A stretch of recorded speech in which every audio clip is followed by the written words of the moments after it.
नमस्कार दोस्तों, आज हम लोग इस चैप्टर में जानेंगे कि विश्व की सबसे पुरानी पुस्तक कौन है, विश्व की सबसे पुरानी धार्मिक पुस्तक कौन है और विश्व की सबसे पुरानी भाषा कौन है। आज कुछ इस तरह का अध्ययन हम लोग इस चैप्टर में करेंगे। यह जो चैप्टर का नाम है चत्वारो वेदा। यह बिहार बोर्ड के 9वीं कक्षा का चौथा चैप्टर है, चौथा पाठ है। तो चत्वारो वेदा का मतलब होता है चार वेद। तो आज हम लोग चारों वेद के बारे में अध्ययन करेंगे। तो देखते हैं, लिखा है चत्वारो वेदा अस्माकं प्राचीना संस्कृतिर्वेदेषु सुरक्षिता वर्तते, संसारस्य प्राचीनतम साहित्यम वेदेषु उपलभ्यते। मतलब हमारी प्राचीन संस्कृति वेदों में संरक्षित है और संसार का प्राचीनतम साहित्य जो है वह वेदों में है। प्राचीनतम कहानी मतलब साहित्य कहानी जो है वेदों में संरक्षित है। मैं पहले बताया था कि विश्व में जो सबसे पुरानी पुस्तक है वह ऋग्वेद है। वेद है और उस चारों वेद में एक वेद है, ऋग्वेद है। यह विश्व की सबसे पुरानी पुस्तक है और इसको वर्ल्ड हेरिटेज का स्थान दिया गया है। तो आगे है ये सप्त सिंधु प्रदेशे निवसन्तः ऋषयः तत्कालिकं सर्वं ज्ञानं वेद रूपम आधारयन्। अब यहाँ पर सप्त सिंधु प्रदेश, सप्त सिंधु प्रदेश का मतलब होता है कि सिंधु के सातों सहायक नदियों के आसपास रहने वाले स्थान। सिंधु नदी जो है जिसका कुछ क्षेत्र भारत में है और अधिकांश क्षेत्र पाकिस्तान में चला गया है और उनके 7 नदियां हैं आसपास। उन 7 नदियों के पास में जो अवस्थित जगह है वहाँ पर के ऋषि लोग का जो ज्ञान है, जो मैंने उन्होंने ईश्वर से जो प्राप्त किया, उन सब का संकलन वेद है ना। अर्थात वेद का निर्माण सप्त सिंधु प्रदेश के पास हुआ था। अतएव चत्वारो वेदः, यहाँ देखिए आप, ये विशेषतो यज्ञ संचालनाय एकस्यापि वेदस्य चत्वारि रूपाणि कृतान्यासन। माने विशेषतः पहले जो वेद था एक ही था, लेकिन उस एक वेद को यज्ञ संचालन के लिए माने पूजा पाठ के लिए 4 वेद कर दिए गए। अतएव चत्वारो वेदा इति परंपरा प्रवृत्तः ते च वेदा ऋग्वेदः यजुर्वेदः सामवेदः अथर्ववेदश्चेति सन्ति। इस प्रकार माने एक वेद को 4 वेद कर दिया गया, ऋग्वेद, यजुर्वेद, सामवेद, अथर्ववेद। अब मैं बता देता हूं कि ये चारों वेद पूजा पाठ के लिए आते हैं और चारों वेद का अपना अपना महत्व है। जैसे कि ऋग्वेद जो है उसमें देवों के आवाहन का मंत्र है। माने हम लोग पूजा पाठ करते हैं तो देवता को उपस्थापित करते हैं, तो उस देवता को आवाहन किया जाता है ऋग्वेद के मंत्रों द्वारा। उसके बाद आता है यजुर्वेद। तो यजुर्वेद जो है उसमें कर्मकांड जो पूजा पाठ जो किया जाता है, कर्मकांड यज्ञ जो, उसके बारे में वहाँ मंत्र है। सामवेद जो है तो उसमें देवता को, ईश्वर को गायन के रूप में बुलाया जाता है, माने गयात्मक मंत्र उसमें है। और चौथा है अथर्ववेद, मतलब विभिन्न पूजा पाठ कर्म जो होता है, कर्मकांड होता है, यज्ञ होता है, उसमें जो व्यवधान है उस व्यवधान को हम कैसे रोकेंगे उसके बारे में ज्ञान है अथर्ववेद में। तो इसी प्रकार ये चारों वेद के बारे में इस चैप्टर में बताया गया है। जो हम लोग इसको हम लोग पढ़ने के बाद जब हम लोग इसको पढ़ लेंगे तो लगेगा कि वेद को हम लोग अच्छा समझेंगे कि आखिर वेद है क्या। तो देखते हैं, लिखा है यहाँ पर कि ऋग्वेदः प्राचीनतमान् मंत्रान् धारयति, अतएव इतिहासस्य विद्वांसस्तस्य महत्वम अतितरां मन्यन्ते। माने क्योंकि वेद तो 4 हैं, ऋग्वेद, यजुर्वेद, सामवेद और अथर्ववेद, और इन चारों वेद में ऋग्वेद जो है वह सबसे पुरानी है। इसलिए इतिहास के विद्वानों के अनुसार, मतलब एक चैप्टर में आता है, एक क्वेश्चन में आता है कि सबसे पुराना वेद कौन है, तो सबसे पुराना वेद ऋग्वेद है और यह सबसे पुराने मंत्रों को धारण भी करता है, मतलब इसमें सबसे पुराना मंत्र भी है। अयं वेदो 10 मंडलेषु विभक्तः। माने यह वेद जो है 10 मंडलों में विभक्त है, 10 मंडलों में विभक्त है, माने बटा हुआ, माने इस वेद में 10 मंडल है। प्रति मंडलं च ऋक् समूह रूपाणी सुक्तानि बहूनि विद्यन्ते। अब प्रत्येक मंडल में ऋक् समूह है, मतलब कि ऋक् समूह में मंत्रों का समूह का एक चैप्टर है जिसे हम लोग सूक्त कहते हैं। तो पहले जान ले हम कि ऋग्वेद में 10 मंडल है, मतलब 10 वॉल्यूम है, 10 पार्ट है, और उसके बाद प्रत्येक मंडल में सूक्त है। सूक्तानां देवता ऋषयः छंदांसि च पृथक संति, और सभी सूक्तों के अपने अलग अलग देवता हैं, सभी सूक्तों के अलग अलग देवता हैं। संपूर्ण ऋग्वेदे 1028 सूक्तानि 10,552 ऋचः वर्तन्ते ऋचः एव मंत्रः अपि कथ्यन्ते। माने संपूर्ण ऋग्वेद माने पूरे ऋग्वेद में ये जो है 1028 सूक्त है। सूक्त माने चैप्टर, सूक्त मतलब एक तरह हम समझ चैप्टर पार्ट समझ लेते हैं। तो मतलब ऋग्वेद में जो है 10 मंडल है, 1028 सूक्त अर्थात चैप्टर है, और 10,552 ऋचा है, और उस ऋचा को ही, उस ऋच को ही मंत्र भी कहा जाता है। तो अब हम लोग जान गए कि ऋग्वेद में 10,552 मंत्र है और 1028 सूक्त है, मतलब चैप्टर है, और 10 मंडल है, मतलब 10 वॉल्यूम है, भाग है। तो यह जो है ऋग्वेद के बारे में बताया गया है। और इसमें ऋग्वेदे देवानाम आवाहनार्थम मंत्रा इति कर्मकांडोपयोगः, और इस मंत्र में देवों का आवाहन किया जाता है, मतलब देवों को बुलाया जाता है। ऋग्वेद के जो मंत्र है उसमें देवों को बुलाया जाता है पूजन करने के लिए, पूजा पाठ करने के लिए। तो अभी हम लोग ऋग्वेद के बारे में जानकारी ले लिए। अब आगे यजुर्वेद के बारे में लिखा जा रहा है। यजुर्वेद शुक्ल कृष्ण रूपेण द्विविधा, माने यजुर्वेद जो है शुक्ल और कृष्ण, माने शुक्ल यजुर्वेद और कृष्ण यजुर्वेद, इस तरह 2 तरह के होते हैं।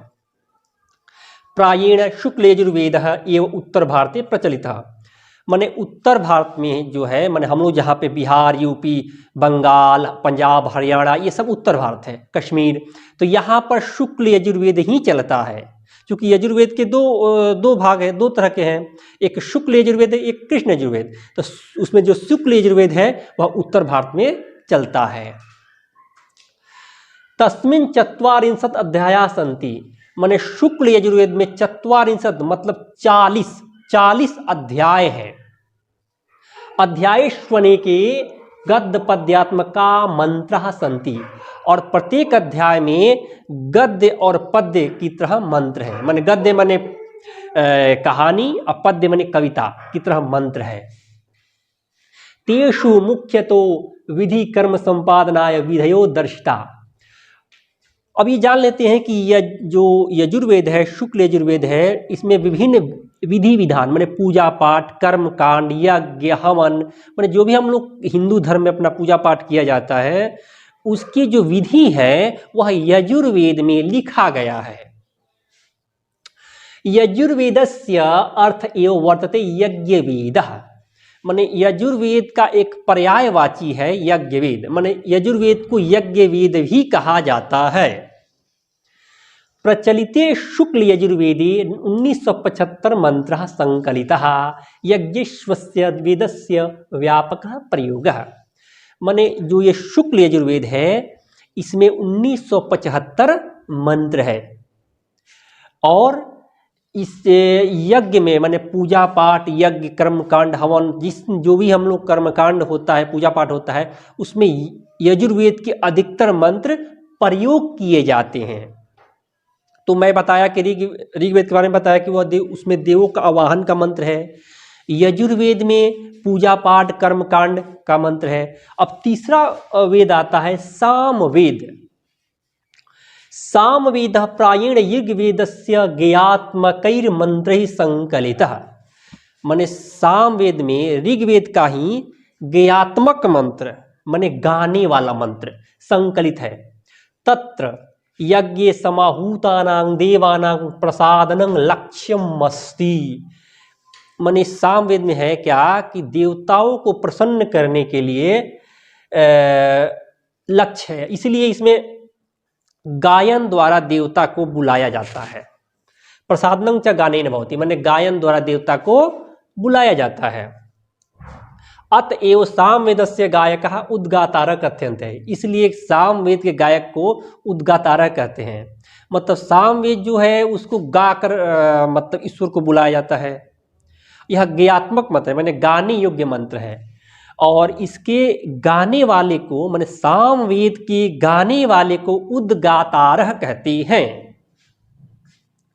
भारतीय संगीतं सामवेदाद एव प्रारभते, सामवेदे 1875 मंत्र सन्ति, माने भारतीय संगीत जो है वो सामवेद से ही आया है। जैसे कि सरगम है सा रे ग म प ध नि सा, यह पशु पक्षियों का एक क्या है आवाज है। तो यह जो मतलब कि सरगम है यह सामवेद से ही निकला है। माने कहने का मतलब है कि जो भारतीय संगीत है जो सरगम है यह सामवेद से निकला है, सामवेद से निकला है। और इस सामवेद में 1875 मंत्र संति, माने 1875 मंत्र है। आगे देखते हैं, अथर्ववेदो लौकिकं वैज्ञानिकं च विषयं विशेषेण धत्ते। अथर्ववेद में लौकिक माने जो लौकिकता है, दिखता है, वो मंत्र है और वैज्ञानिक मंत्र है। अयं 20 कांडेषु विभक्तः, अथर्ववेद 20 कांडों में विभक्त है। यहाँ कांड का मतलब हम लोग वॉल्यूम ले लेते हैं, माने कांड का मतलब वॉल्यूम मान लेते हैं। तो यह जो सामवेद है 20 कांडों में विभक्त है, माने बटा हुआ है, 20 कांडों में बटा हुआ है। प्रति कांडं च सूक्तानि वर्तन्ते, और प्रत्येक कांड में सूक्त है। सूक्तेषु च ऋग्वेद मंत्राः सन्ति, और सभी सूक्त में ऋग्वेद के समान मंत्र है, ऋग्वेद के समान मंत्र है। संपूर्ण अथर्ववेदे 730 सूक्तानि 5987 मंत्राः सन्ति, माने संपूर्ण अथर्ववेदे 730 सूक्त और 5987 मंत्र है। माने पूरे जो ये अथर्ववेद है इसमें 730 सूक्त है और 5987 मंत्र है। अत्र 12 कांडे भूमि सूक्तं वर्तते यत्र मातृभूमेः स्तुति विस्तरेण कृतः, माने अथर्ववेद के जो 20 कांड है उसमें 12वें कांड, मतलब 12 कांड माने 12वें कांड में मातृभूमि की स्तुति है। तो हम लोग जान लें कि अथर्ववेद में 20 कांड है, माने 20 वॉल्यूम है, और 730 सूक्त है, माने चैप्टर है। सूक्त माने चैप्टर है, चैप्टर माने मान लेते हैं, और 5987 मंत्र है। इसके 12 कांड माने 12वें कांड में भूमि सूक्त है, जहां मातृभूमि की स्तुति किया गया है। अब यहां देखते हैं कि ये वेद तो 4 हुए, ऋग्वेद, यजुर्वेद, सामवेद, अथर्ववेद, और इन चारों वेद को 4 वेद हैं, इनको पढ़ने के लिए कई ग्रंथ आते हैं। जैसे कि ब्राह्मण ग्रंथ है, फिर आरण्यक ग्रंथ है, फिर उपनिषद है, फिर वेदांग है। तो वेद को समझने के लिए ब्राह्मण ग्रंथ है, आरण्यक है और वेदांग है। अब जानते हैं कि वेदांग क्या है। वेदांग का मतलब होता है जैसे कि व्याकरण, निरुक्त, छंद, ज्योतिष, कल्प, है ना। तो इस तरह से 6 वेदांग है। वेद को समझने के लिए 6 वेदांग की जरूरत पड़, माने 6 वेदांग पढ़े जाते हैं जिससे अन्य वेद को समझ सके, है ना। तो इस प्रकार हम माने कि ये जो पूरा जो वेद है, ब्राह्मण ग्रंथ है, आरण्यक है, उपनिषद है और वेदांग है, इन सबों को मिलाकर एक इसको कहेंगे संहिता कहा जाता है, संहिता। तो आज हम लोग इसमें जान गए कि वेद जो है सबसे पुरानी पुस्तक है, विश्व की सबसे पुरानी पुस्तक वेद है, और यह संस्कृत भाषा में लिखी गई है। ये भी आप जान लें कि विश्व की सबसे पुरानी भाषा संस्कृत है। वेद तो पुराना पुस्तक है, ये है, अब सबसे पुरानी पुस्तक भी संस्कृत है। और विश्व का जितना भी ज्ञान है वह वेद में संचित है। वेद का मतलब ही होता है ज्ञान। तो ठीक है, इसको आप लोग अच्छा से समझ लेंगे। ये मतलब कि इसमें आप परीक्षा में बहुत ही महत्वपूर्ण रूप से ये पूछता है। और यही नहीं, आपके 9th-10th में ही नहीं, यह एक मतलब कि जीएस का भी क्वेश्चन इसमें आ जाता है। इसमें जीएस में हमेशा पूछता है कि सबसे पुरानी पुस्तक कौन है, वेद में क्या क्या है, इसके बारे में पूछा जाता है। तो ठीक है, इसको आप लोग समझेंगे। धन्यवाद।